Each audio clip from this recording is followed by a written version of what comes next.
I'm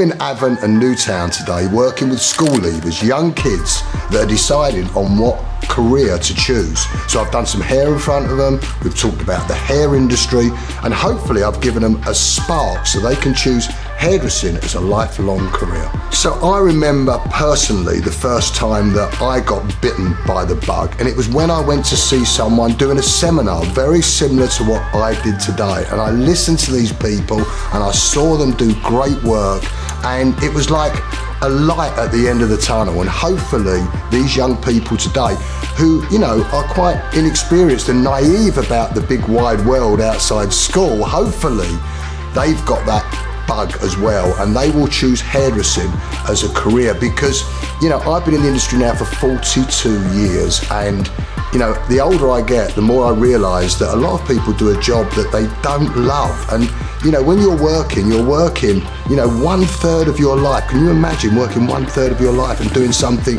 that you don't love? And how can you be brilliant when you do something you don't love and be a success if you don't love it? So I've been very fortunate that I've done something that's been like a hobby, and hopefully I've got that across today, and hopefully I've inspired them to choose a career in hair.